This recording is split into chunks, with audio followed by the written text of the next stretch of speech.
এই জন্য যেই লোকটা জীবনে তার জীবনের সময় আর মূল্যায়ন করে না, ওই লোকটা জীবনে পিছায়া যায়, পরকালেও পিছায়, আখিরাতেও পিছায়া যায়। যেই লোকটা সময়ের মূল্যায়ন করে তার জীবনকে পরিচালনা করতে থাকে, আল্লাহ তাআলা বলেন দুই জাহানের লোকটাকে কামিয়াবি দান করা হয়। এ বন্ধু মুসলমান, কসম কাটার পর আল্লাহ তাআলা পরবর্তী বলেন ওয়াল্লাহ আস ইন্নাল ইনসানা লাফি খুস। কথাটা কার? আল্লাহ। সবাই বলেন কথা কার? আল্লাহ। আল্লাহ তাআলা। ইন্নাল ইনসানা লাফি খুস, তার মানে দুনিয়া সমস্ত মানুষ ক্ষতির মধ্যে। কথা হইল আল্লাহ পাকের। কার কথা? আল্লাহ পাকের। আমি আপনি যে ক্ষতির মধ্যে আছি ঘোষণা আল্লাহ তাআলা করে দিয়েছে, তাহলে আপনার আল্লাহর কথা কি ভুল আছে? জি না। ভুল থাকার কোনো সম্ভাবনা নাই। যেহেতু কোরআনের শুরুতেই বলে দিয়েছেন আলিফ লাম মিম যালিকাল কিতাবু লা রাইবা ফি, মানে ভুল তো নাই, ভুলের শোভা সন্দেহ পর্যন্ত মহাগ্রন্থ আল কোরআনের ভিতর আল্লাহ তাআলা রাখেন। এই বলেন সুবহানাল্লাহ। সুবহানাল্লাহ। এ বন্ধু মুসলমান, তাম দুনিয়ার মানুষ যত বই লেখক বই লেখে, বই লেখার শেষে কি করে দেয়? উল্লেখ করে দেয় আমার এই বইয়ের মধ্যে যদি কোনো ভুল পান আমাকে কিরম জানাবেন, আমি কি করবো সেটা সংশোধন করে নেব। কিন্তু মহাগ্রন্থ আর কোরআন শরীফ আল্লাহ তাআলা নাজিল করে তাম দুনিয়ার মানুষকে জানাই দিয়েছে। এ তাম দুনিয়ার মানুষ, আমি তাম দুনিয়ার মানুষের কাছে চ্যালেঞ্জ করে দিলাম, মহাগ্রন্থ আর কোরআনের ভিতরে কোনো ভুল তো নাই, ভুলের কোনো সভা সন্দেহ মহাগ্রন্থ আল কোরআনের ভিতরে নাই। বলেন সুবহানাল্লাহ। সেই আল্লাহ বলতেছেন ওয়াল্লাহ আসরি ইন্নাল ইনসানা লাফি খুস, সমস্ত জাতি ক্ষতির ভিতরে। এখন এই সমস্ত বলতে আপনি কি বোঝেন?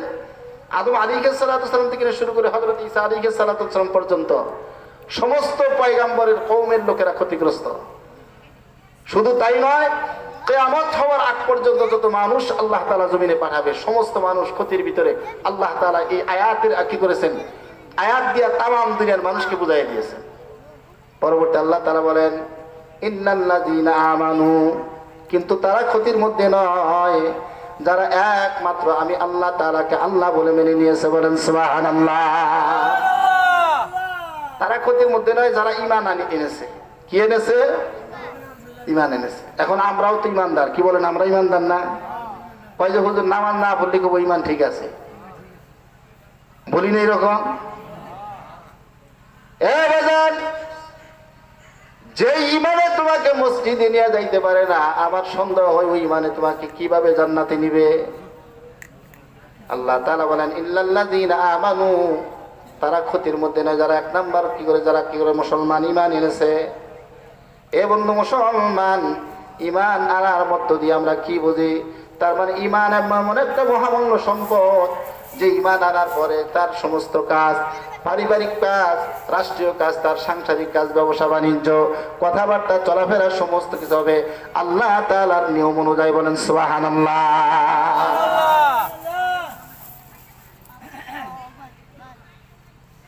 এ বন্ধু, একটা জিনিস আপনার যদি পছন্দ নাও হয়, যদি আল্লাহ পাকের আদেশ, সেটা আপনাকে মানতে হবে। ভালো না লাগলেও মানতে হবে, লাগলেও মানতে হবে। এ বাজান, মহাগ্রন্থ আল কোরআনের ভিতরে এই বিষয়টা আল্লাহ তাআলা উল্লেখ করে দিয়েছেন। তাম দুনিয়ার মানুষরা একটা ঘটনা বললে আপনারা খুব সহজে বুঝবেন। কি করেছেন? তবুক নামক একটা যুদ্ধের নাম আপনারা শুনছেন।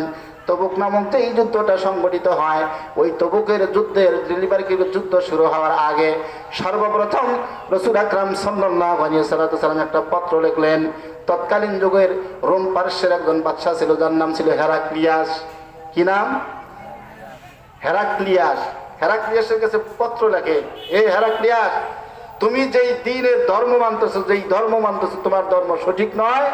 আমি মুহাম্মদ সাল্লাল্লাহু আলাইহি ওয়াসাল্লাম যেই ধর্ম পালন করি, যেটা দাওয়াত দিতেছি, এটাই সঠিক। যেহেতু আল্লাহ তাআলা নিজে বলে দিয়েছেন ইন্নাদ দীনা ইনদাল্লাহিল ইসলাম, ইসলাম হইল আমার কাছে মনোনীত ধর্ম। অতএব তুমি, আর এখনো সময় আছে, তুমি সংশোধন হয়ে যাও।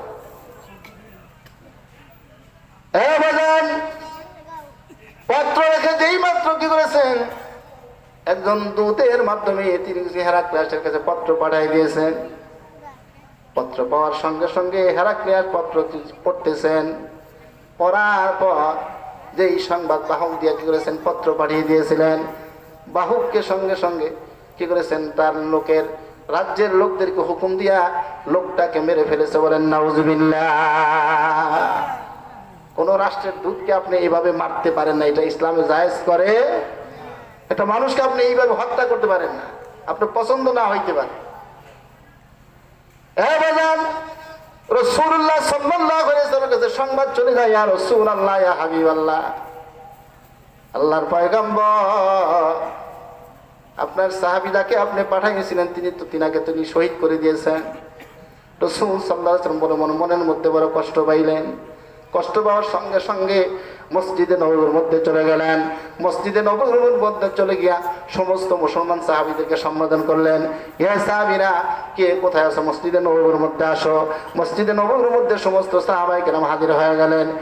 আল্লাহর পয়গম্বর রাসূল সাল্লাল্লাহু আলাইহি ওয়াসাল্লাম বলতেছেন, হে সাহাবীরা রে, যেই লোকটার মাধ্যমে, যেই সাহাবীর মাধ্যমে সংবাদ পাঠিয়েছিলাম, তিনাকে মেরে ফেলেছে। আমি বড় কষ্ট পেয়েছি, আমি বড় কষ্ট পেয়েছি, আঘাত পেয়েছি। আমার এই মুসলমানগুলি বড় রক্তের বিনিময়ে, বড় কষ্টর পরিশ্রমের বিনিময়ে আমি এই মানুষগুলিকে আমার দলে নিয়ে আসছি। এ সাহাবায়ে কেরাম, হেরাক্লিয়াসের সঙ্গে যুদ্ধ প্রয়োজন হবে, কিন্তু এটা আমি এত সহজে ছেড়ে দেব না। বন্ধু মুসলমান, ইতিহাস সাক্ষী দেয়, তৎকালীন সময় রোম পারস্য সবচাইতে ক্ষমতাধর একটা রাষ্ট্র। কি রাষ্ট্র? শক্তিশালী রাষ্ট্র। যেরকম এখন কি আমেরিকা একটা শক্তিশালী রাষ্ট্র। আমেরিকার কাছে কি বলেন, বাংলাদেশ কোনো কিছু? জবাব দেন, কোনো কিছু কি? ওই রকম ভাবে মুসলমানদের সংখ্যা মাত্র ৩,০০০ তখনকার সময়। কত হাজার? ৩,০০০। যার কাছে, যার সঙ্গে যুদ্ধ করবে, তাদের আধুনিক অস্ত্র কোনো অভাব নাই, অর্থ টাকা পয়সার কোনো অভাব নাই, তাদের সৈন্যের অভাব নাই। তার সঙ্গে রাসূল সাল্লাল্লাহু আলাইহি ওয়াসাল্লাম জিহাদ করার জন্য প্রস্তুত হয়ে গেলেন। কারণ আল্লাহর পয়গম্বর দ্বীনের ব্যাপারে যেই রকম নরম ছিলেন, অনুরূপ ভাবে কোনো বেঈনের সঙ্গে আল্লাহ রাসূল কি করে নাই, নম্র ব্যবহার দেখা নেই। তাদের সঙ্গে অনুরূপ কি করেছেন, ওই রকম শক্ত ব্যবহার করেছেন। আল্লাহ রাসূলের কথা হলো, মারবে কেন সে? আমি তো দাওয়াত দিতেই পারি। এখন আপনাকে আমি নামাজের কথা বলতেই পারি, আপনি না বললে সেটা আপনার ব্যক্তিগত ব্যাপার। তাই বলে কি আপনি আমাকে মারধর করবেন? কি বলেন, এটা কি ঠিক হবে? এ বন্ধু মুসলমান, মুসলমানের সংখ্যা হইল মাত্র ৩,০০০। ৩,০০০ সাহাবায়ে কেরাম মসজিদে নববীর মধ্যে হাজির। আল্লাহর পয়গম্বর ৩,০০০ মুসলমানদের সঙ্গে সম্বোধন করতে, আলোচনা করতেছেন।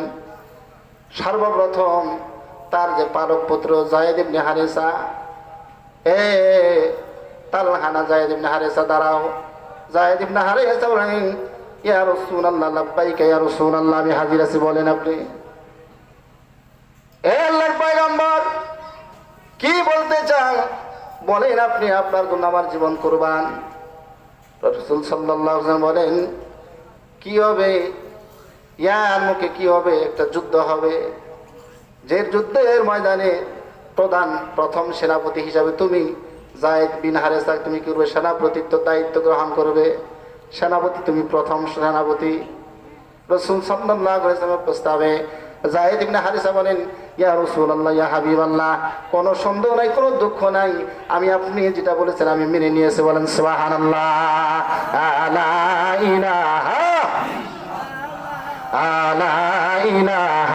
ইল্লাল্লাহ, লা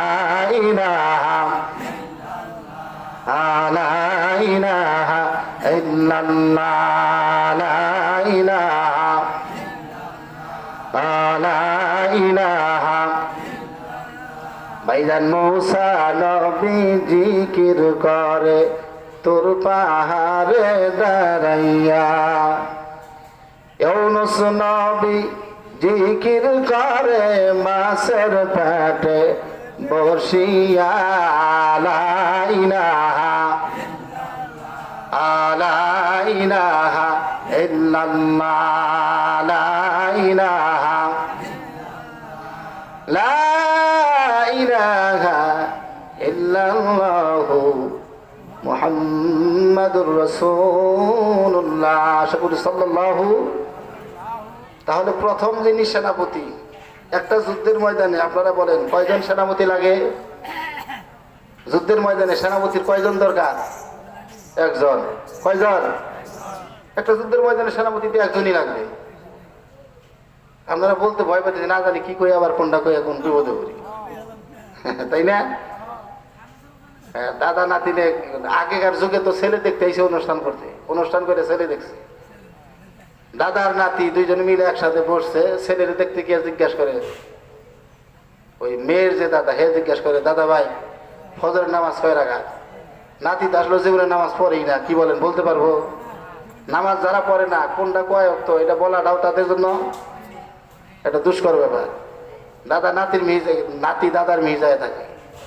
দাদা খুব চালাক মানুষ। দাদা কয় যে নাতি ফজরের নামাজে 4 রাকাত এটা তুই আমার কাছে কসকে হ্যাঁ করবি গিরা কর। দেখছেন কি কইছে? কয় ফজরের নামাজে 4 রাকাত এটা আমার কাছে কসকে হ্যাঁ করবি ঘুরে কয় ফজর নামাজ 4 রাকাত। আসলে কিন্তু নাতি কয় নাই, কি বলেন বলছে। তারপরে এই কথা দিয়ে বুঝাই দিছে যে ফজর নামাজ 4 রাকাত। ফজর নামাজ কয় রাকাত? 4 রাকাত। এই জন্য কি করা মানে কোনটা উত্তর দিব আর কোনটা বলবো বিপদে পড়ি কিনা এই জন্য আপনার কিছু বলতেছেন না। একটা যুদ্ধের ময়দানে সেনাপতি কয়জন দরকার? একজন। আল্লাহ রাসূল বলেন প্রথম সেনাপতি আমার পালক পুত্র, যাকে আমি সন্তান হিসেবে পরিচয় করাই দিয়েছি, যায়েদ ইবনে হারেসা। রাসূল সাল্লাল্লাহু আলাইহি ওয়াসাল্লাম কোন প্রস্তাব করলে কি বলেন আপনারা? সাহাবীরা অমান্য করবে? জীবন যাবে তো যাবে, কিন্তু অমান্য করার কোনো ক্ষমতা। এ বন্ধু মুসলমান, আল্লাহর পয়গম্বর এবার ডাক দেয় হযরত জাফর ইবনে আবু তালেব, 2 নম্বর সেনাপতি। জাফর বিন আবু তালেব, তুমি দাঁড়ায় যাও, কোথায় আছো? জাফর বিন আবু তালেব আল্লাহর পয়গম্বরের সামনে দাঁড়ায় গেছে। রাসূলুল্লাহ ইয়া হাবিবাল্লাহ, বলেন আপনি। কয় যায়েদ বিন হারেসা কি করবে? যদি শহীদ হয়ে যায় তাহলে পরবর্তী সেনাপতি তুমি জাফর বিন আবু তালেব হবে। বলেন সুবহানাল্লাহ। বললেন ঠিক আছে আল্লাহর পয়গম্বর, কোনো অসুবিধা নাই, আমি রাজি আছি। 3 নম্বরে যার একটা নাম উল্লেখ করেন, এবার 3 নম্বর সেনাপতি। 2 নম্বর সেনাপতি যদি কি হয়ে যায়, যদি শহীদ হয়ে যায়। 3 নম্বরে হযরতে আব্দুল্লাহ ইবনে রাওহা রাদিয়াল্লাহু তাআলা আনহু। 3 নম্বর আরেকজন সাহাবীর নাম আল্লাহর পয়গম্বর উল্লেখ করলেন, এ জাফর বিন আবু তালেব রে, তুমি যদি শহীদ হয়ে যাও তাহলে পরবর্তী যিনি সেনাপতি হবে যার নাম হলো আব্দুল্লাহ ইবনে রাওহা। আব্দুল্লাহ ইবনে রাওহা কে হাজির আছো? আব্দুল্লাহ ইবনে রাওহা দাঁড়ায় যায়, ইয়া রাসূলুল্লাহ ইয়া হাবিবাল্লাহ লাব্বাইক, আমি হাজির আছি আল্লাহর গোলাম, বলেন আপনি। কয় 3 নম্বর সেনাপতি আপনি। কয় ঠিক আছে আল্লাহ রাসূল, কোনো সমস্যা নাই। এ বন্ধু মুসলমান, 3 জন সাহাবী মসজিদের মধ্যে দাঁড়াইয়া একজন আরেকজনের দিকে তাকায় থাকায় চোখ দিয়ে পানি ছেড়ে ছেড়ে কাঁদে। তার মানে বোঝা দেয় এ বন্ধু একজন যুদ্ধের ময়দানে একজন সেনাপতি যথেষ্ট। যেহেতু আল্লাহর পয়গম্বর 3 জন সেনাপতির কথা উল্লেখ করেছে, তার মানে বোঝা যায় আমরা 3 জন দুনিয়াতে আর বদনা শহীদ হয়ে যাব। বলেন সুবহানাল্লাহ।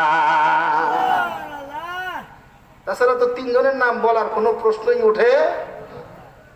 3 জন কেন সেনাপতি দিলেন একটা যুদ্ধের ময়দান? 3 জন কেন? কিন্তু আপনারা বলতেন তারা কি ভয় পাইতেছে? না, তাদের কাছে বিন্দু মাত্র ভয়ের কোনো ছাপ নাই, চেহারার ভিতরে ভয় নাই, ভয় তো নাই, তারা ভয়ের কোনো চিহ্ন মাত্র তাদের চেহারার মধ্যে নেই। রাসূলুল্লাহ বললেন তোমরা যাও, বাড়িতে যাও, বাড়িতে গিয়ে বিদায় নিয়ে আসো, যুদ্ধের প্রস্তুতি গ্রহণ করো। প্রথম যিনি সেনাপতি রাসূলুল্লাহ সাল্লাল্লাহু আলাইহি ওয়াসাল্লামের পালক পুত্র যায়েদ ইবনে হারেসা রাদিয়াল্লাহু তাআলা আল্লাহর পয়গম্বর, আপনি আমার বাবা, আপনার স্ত্রী আয়েশা সিদ্দিকা রাদিয়াল্লাহু তাআলা আমার মা। আমার তো দুনিয়াতে আর কেউ নেই, আমার বাবাও নেই, আমার মাও নাই, আপনি আমার বাবা, আর আয়েশা সিদ্দিকা আমার মা। আমার বাড়িতে যাওয়ার দরকার নাই, আমি এই মুহূর্তে থেকে যুদ্ধের জন্য আমি রেডি আছি। বলেন সুবহানাল্লাহ।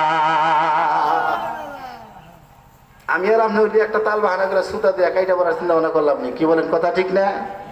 কিন্তু ঈমান কত শক্তিশালী, এই জন্য আল্লাহ তাআলা বলেন ইন্নাল্লাযীনা আমানু, 1 নাম্বার তারা যারা পিওর ঈমানদারের অধিকারী হবে। এ বাজান, যায়েদ ইবনে হারেসা বলেন ইয়া রাসূলুল্লাহ ইয়া হাবিবাল্লাহ, আমার বাবাও নাই, আমার মাও নাই, আপনি আমার বাবা। আয়েশা সিদ্দিকা রাদিয়াল্লাহু তাআলা আমার মা। কার কাছে যাব আমি, কার কাছে বিদায় নেব? আমি রেডি আছি।